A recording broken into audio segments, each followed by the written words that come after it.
Hello दोस्तों, स्वागत है आपका अपने यूट्यूब चैनल में। तो कैसे हैं आप सब। आज से हम एक नई सीरीज शुरू कर रहे हैं जो आरआरबी एनटीपीसी 2025 के लिए जीएस के प्रैक्टिस सेट कराए जा रहे हैं नवीन सर के द्वारा। हम उसी की सीरीज का यहाँ पर रिवीजन करेंगे। तो यहाँ पर है हमारा प्रैक्टिस सेट 1। हम यहाँ पर इसका रिवीजन करेंगे। तो आइए शुरू करते हैं। इसमें हमारा पहला प्रश्न है कि एंथुरियम। तो एंथुरियम क्या है। एंथुरियम एक पर्व है जो मिजोरम में मनाया जाता है और उसका नामकरण एक फूल के नाम पर किया गया है। मिजोरम के अन्य पर्व कौन कौन से हैं। तो पावलकूट, चापचारकूट, खुआदोकूट और इस्ट्रो फेस्ट ये मिजोरम में मनाए जाते हैं। नागालैंड के कुछ पर्व हैं यहाँ पर, जैसे आवलैंग और हॉर्नबिल महोत्सव। यह सन 2000 से मनाया जाता है। 1 से 10 दिसंबर तक इसको मनाया जाता है हर वर्ष। नेक्स्ट है मणिपुर के कुछ त्योहार, जैसे चेराओबा, लुई नगाई, ये मणिपुर के त्योहार है। नेक्स्ट हमारा आता है अरुणाचल प्रदेश। तो अरुणाचल प्रदेश के कुछ हैं, जैसे लोसर, सोलुंग, ड्री फेस्टिवल, मोपिन, सांगकेम, तमलाडू, न्योकुम और बुरीबूट, ये है अरुणाचल प्रदेश के पर्व हैं। दूसरा क्वेश्चन हमारा आता है कि कोलकली। कोलकली क्या है। तो कोलकली केरल के उत्तरी मालाबार क्षेत्र की एक लोक कला है। यहाँ पर आगे हमारा आता है कि केरल के और नृत्य कौन कौन से हैं और कलाएं, जैसे मुदियट्टू, कालियट्टम, परिचाकली और तिरुवातुरकली, यह केरल के हैं। और केरल के शास्त्रीय नृत्य कौन कौन से हैं। तो केरल के 2 शास्त्रीय नृत्य हैं, कथकली और मोहिनीअट्टम। आगे है हमारा तमिलनाडु। तमिलनाडु में काईसिलवट्टम, कुम्मी, कावड़ी और माइलट्टम, यह कहाँ के हैं। तमिलनाडु के हैं।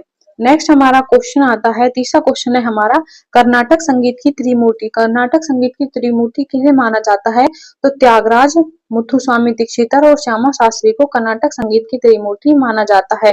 कर्नाटक संगीत दक्षिण भारत का है और कर्नाटक संगीत के जनक पुरंदर दास को माना जाता है। पुरंदर दास की एक बुक है दास साहित्य। दास साहित्य किसकी पुस्तक है। पुरंदर दास की पुस्तक है और इनको कर्नाटक संगीत का जनक माना जाता है। महिला त्रिमूर्ति। महिला त्रिमूर्ति में कौन कौन आते हैं। तो एम एस सुब्बुलक्ष्मी, डी के पटनम और एम एल वसंत कुमारी महिला त्रिमूर्ति है। एम एस सुब्बुलक्ष्मी तानपुरा से जुड़ी हुई हैं, तानपुरा वादक हैं और इनको पद्म विभूषण मिला था 1975 में, भारत रत्न मिला था 1998 में और उन्होंने यूएन में प्रदर्शन किया था 1966 में। और एम एस सुब्बुलक्ष्मी को रमन मैग्सेसे कब मिला था। 1974 में इनको रमन मैग्सेसे दिया गया था। नेक्स्ट क्वेश्चन है हमारा कलाओं से। तो अल्पना कला कहाँ की है। पश्चिम बंगाल की है। वारली और रंगोली महाराष्ट्र की है। फुलकारी हमारी पंजाब की है। कलमकारी और मुगुलू आंध्र प्रदेश की है। पटचित्र और सोरा कला उड़ीसा की है। कोल्लम और तंजौर कला कहाँ की है। तमिलनाडु की है। मधुबनी, जिसको मिथिला कला भी कहते हैं, यह कहाँ की है। बिहार की है। और जादोपटिया और पेतकर बिहार और झारखंड दोनों राज्यों में मनाई जाती है। अरौफ और कांगड़ा कहाँ की है। हिमाचल प्रदेश की है। बाघ कहाँ की है। एमपी की है। और फड़ और कजली कहाँ की है। हमारी राजस्थान की है। फड़ और कजली कहाँ की कलाएं हैं। तो ये हमारे राजस्थान की कलाएं हैं। अगला क्वेश्चन है हमारा बुक से। तो एंटरप्रेटर ऑफ मेलोडीज किसकी पुस्तक है। झुम्पा लाहिड़ी जी की है। द नेम सेक झुम्पा लाहिड़ी की पुस्तक है। अनकस्टम्ड अर्थ और द लोलैंड पुस्तक किसके हैं। झुम्पा लाहिड़ी की है। The God of small things Arundhati Roy की पुस्तक है। स्टोरी नाइट शोभा डे की पुस्तक है। और रिच लाइक अस ये नयनतारा सहगल की पुस्तक है। आगे हमारी कुछ बुक्स हैं। इनहेरिटेंस ऑफ लॉस ये किरण देसाई की पुस्तक है। द रिच बैरियर से प्रीति शनोय की पुस्तक है। अ वंडरलैंड ऑफ वर्ड्स यह शशि थरूर की पुस्तक है। सैम पित्रोदा की पुस्तक है। द आइडिया ऑफ डेमोक्रेसी सुधा मूर्ति की बुक है। डॉलर बहू और 300 स्टिचेस एस जयशंकर की पुस्तक है। वाई भारत मैटर्स किसकी पुस्तक है। एस जयशंकर की पुस्तक है। आगे हमारा क्वेश्चन है कि बीटिंग द रिट्रीट उत्सव कब मनाया जाता है। तो यह गणतंत्र दिवस की समाप्ति पर मनाया जाता है 29 जनवरी को। और पहले गणतंत्र दिवस पर हमारे मुख्य अतिथि कौन थे सन 1950 में। तो वो सुकर्णो थे इंडोनेशिया के। और 2025 में मुख्य अतिथि कौन रहे हैं। तो प्रोबोवो, वो भी इंडोनेशिया के थे। 1952 और 1953 में कोई अतिथि नहीं बुलाया गया था, यह हमें ध्यान रखना है। अहिंसा दिवस 2007 से यूएन द्वारा मनाया जाता है 2 अक्टूबर को। अहिंसा दिवस कब मनाया जाता है। 2 अक्टूबर को। आगे हमारा क्वेश्चन है कि कैलाश सत्यार्थी को नोबेल कब मिला था। तो इनको 2014 में नोबेल मिला था और यह शांति के लिए नोबेल पाने वाले भारतीय मूल के प्रथम व्यक्ति थे। शांति के लिए नोबेल पाने वाले भारतीय मूल के प्रथम व्यक्ति कौन है। कैलाश सत्यार्थी हैं। ये बचपन बचाओ आंदोलन से जुड़े थे और सन 2014 में इनके साथ ही मलाला यूसुफजई को भी नोबेल दिया गया था। मलाला यूसुफजई की पुस्तक है वी आर डिस्प्लेस्ड। यह हमें याद रखना है। आगे हमारा आता है अमर्त्य सेन जी को नोबेल कब मिला था, तो 1998 में, हरगोविंद खुराना को 1968 में, सीवी रमन को 1930 में और रविंद्रनाथ टैगोर को 1913 में दिया गया था और यह नोबेल पाने वाले पहले भारतीय थे। भारत में कैसी सरकार है, तो भारत में संसदीय सरकार है जिसमें राज्य का प्रमुख प्रेसिडेंट होता है और शासन का प्रमुख पीएम होता है।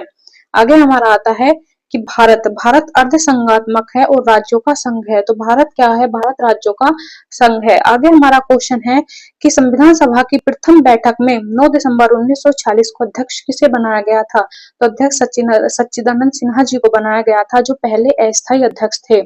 फिर दूसरी बैठक में 11 दिसंबर 1946 को स्थायी अध्यक्ष किसको चुना गया था, तो डॉक्टर राजेंद्र प्रसाद को चुना गया था और यहाँ पर हरेंद्र कुमार मुखर्जी निर्वाचित उपाध्यक्ष थे और फ्रैंक एंथोनी ये मनोनीत उपाध्यक्ष थे। आगे हमारा आता है प्रारूप समिति। प्रारूप समिति जिसको मसौदा समिति भी कहते हैं, इसके अध्यक्ष कौन है, बी आर अम्बेडकर इसके अध्यक्ष थे और इसमें 6 अन्य सदस्य थे। प्रारूप समिति का गठन 29 अगस्त 1947 को किया गया था और इसकी पहली बैठक 30 अगस्त 1947 को हुई थी। प्रारूप समिति की पहली बैठक कब हुई थी, 30 अगस्त 1947 को हुई थी। नेक्स्ट हमारा उद्देश्य प्रस्ताव। उद्देश्य प्रस्ताव को 13 दिसंबर 1946 को नेहरू जी ने पेश किया था और इसमें 8 आर्टिकल थे और इसको 22 जनवरी 1947 को स्वीकृत किया गया था और इसी दिन को माना जाता है कि इस दिन संविधान का दर्शन अनुप्राणित हुआ था।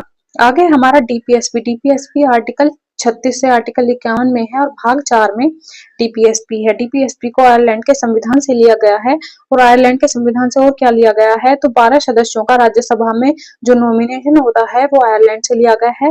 राष्ट्रपति का इलेक्शन इसको भी आयरलैंड से लिया गया है और संघात्मकता का लक्षण कनाडा के संविधान से लिया गया है।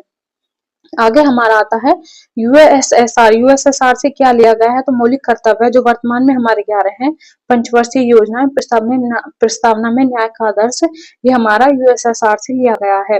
यूएसए से क्या लिया गया है, मौलिक अधिकार, न्यायिक पुनरावलोकन, राष्ट्रपति पर महाभियोग और उपराष्ट्रपति का पद, इसको यूएसए के संविधान से लिया गया है। आगे हमारा आता है कनाडा के संविधान से क्या लिया है हमने, तो संघीय व्यवस्था, राज्यपालों की नियुक्ति, अपशिष्ट शक्तियां जो केंद्र के पास हैं, उसको कनाडा संविधान से लिया गया। ऑस्ट्रेलिया संविधान से संसद के संयुक्त अधिवेशन, समवर्ती सूची और प्रस्तावना की भाषा को ऑस्ट्रेलिया के संविधान से लिया गया है। आगे हमारा आता है आपातकाल। आपातकाल को जर्मनी से लिया गया है। आपातकाल में राष्ट्रपति शासन लगता है आर्टिकल 356 के अनुसार। नेशनल इमरजेंसी, राष्ट्रीय आपात आर्टिकल 352 में है। वित्तीय आपात आर्टिकल 360 में है। ब्रिटेन से एकल नागरिकता और संसदीय शासन को लिया गया। एकल नागरिकता और संसदीय शासन को ब्रिटेन के संविधान से लिया गया है। नेक्स्ट क्वेश्चन है हमारा, कुछ पुरानी पुस्तकें हैं जैसे तहकीक-ए-हिंद अल-बरूनी की पुस्तक है जो अरबी भाषा में लिखी गई थी। तबकात-ए-नासरी मिन्हाजुस-सिराज की है। तारीख-ए-फिरोजशाही जियाउद्दीन बन्नी की है। तारीख-ए-मुबारकशाही याहिया बिन सरहिंदी ने लिखी है। चार चमन पुस्तक चंद्रभान ब्राह्मण की है। रेहला पुस्तक इब्न बतूता की है। इंडिका पुस्तक मेगास्थनीज की है। तारीख-ए-यामनी इसको कुतुबी ने लिखा है और कुतुबी गजनबी का दरबारी था। फुतुहात-ए-आलमगीर ईश्वरदास नागर की बुक है और मज्म-उल-बहरीन धारा शिकोह की पुस्तक है। अगला क्वेश्चन है हमारा गुलाम वंश। तो गुलाम वंश लगभग 84 वर्ष तक उपमहाद्वीप में शासन करने वाला पहला मुस्लिम वंश था। तो गुलाम वंश लगभग 84 वर्षों तक इसने उपमहाद्वीप में शासन किया था और मुगलों ने लगभग 316 वर्ष शासन किया। मुगलों ने भारत पर लगभग कितने वर्ष शासन किया था, तो 316 वर्ष।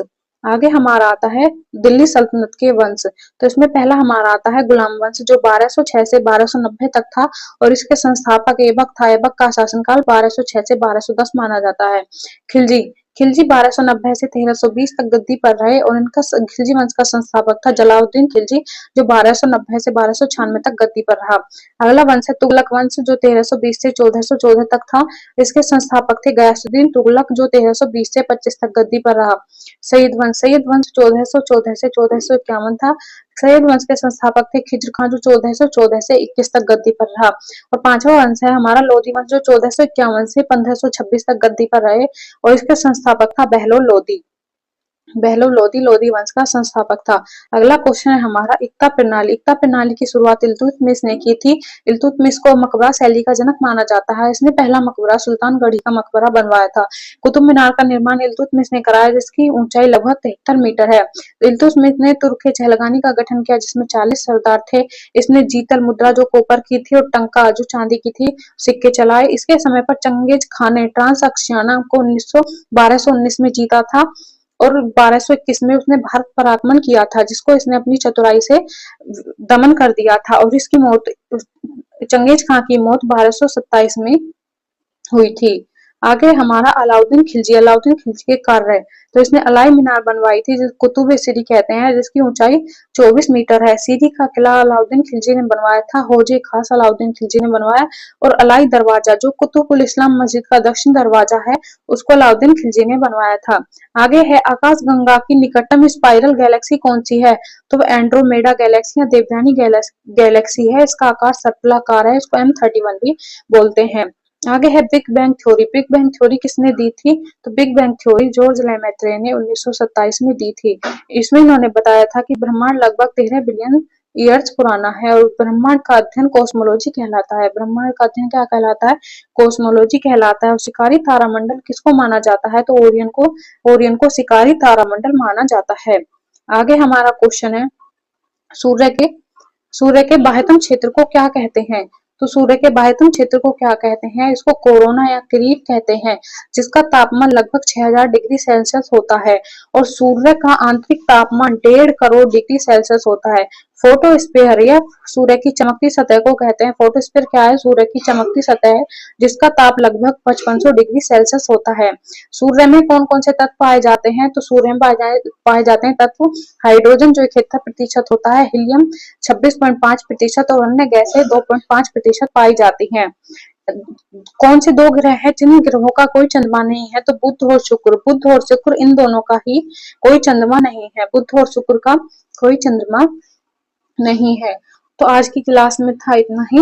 वीडियो अच्छी लगी हो तो वीडियो को लाइक करें, शेयर करें और हमारे चैनल को सब्सक्राइब करें। इस क्लास की पीडीएफ आपको हमारे टेलीग्राम चैनल पर मिल जाएगी, जिसका लिंक नीचे डिस्क्रिप्शन में दिया हुआ है। मिलते हैं नेक्स्ट वीडियो में, तब तक के लिए धन्यवाद।